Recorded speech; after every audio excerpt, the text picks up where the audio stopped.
going to the beach and check it out. Diba, bebe? Yeah. We're checking out. Look at me. Hi. At ayan na nga guys, i-explore na namin ang beach view. Sayang nga hindi namin agad napuntahan ito kasi napunta kami dito sa swimming pool. Mas nag-enjoy kasi yung anak ko. Pero ang ganda talaga ng beach nila dito guys. Meron silang private beach. So, ito guys, itong place nila sobrang laki. Sobrang ang dami mo talagang ma-explore. Hindi mo na kailangan lumabas kasi ang dami talaga, promise. Malaki yung swimming pool, meron pang bata at meron sobrang lalim. So, hindi talaga ako nagpunta dun sa side na yun. Diyan nga pala kami kumain sa May Buko Bar. Kumain kami dyan, nag-order kami ng ng snacks and then nag-inom na rin kami ng drinks tapos habang nakikinig ng music. Ito nga pala yung kabilang side guys. Hindi rin namin napuntahan itong side ng pool na to kasi dun pa lang sa kabila nag-enjoy na kami sa kabilang side. So kung saan yung nakatatanaw ng room namin. So meron din pala dito guys. Ayan, marami din. Pero feeling ko guys, kung sino yung mga naka-check-in dyan, mas malapit sila. So dyan na lang sila nagsuswimming. Dun kasi kami malapit sa may kabila. So dun kami napunta. And then, eto na, isipan nga namin i-explore nga yung beach area. Kasi dapat ma-explore talaga to kasi nandito tayo sa may beach, sa Cebu. So ayan na nga guys, naglalakad kami dito. Ang ganda talaga ng place nila, promise. Ang daming halaman, ang linis ng lugar, 5-star hotel talaga siya. So, ayan, tara, samahan nyo kaming i-explore ang beach area.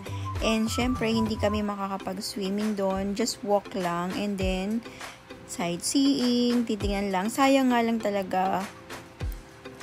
And ayan na, malapit na, pababa na kami. Medyo ingat-ingat lang din. And then, guys, sa sobrang dami din ng ginawa namin, medyo nagkulang din pala kami sa time kasi lahat ng tourist spot dito sa Cebu pinuntahan namin. So, medyo talaga, sobrang dikit yung aming schedule. So, ito na nga guys, ang kanilang beach.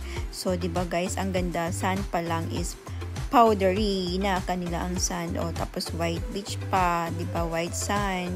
And of course, marami din dito mga tindahan. Ayan. So, kung wala kayo, meron naman dito. And then, ayan, Mactan, Shangri-La. Okay, guys. So, andito na tayo. Mactan, Cebu.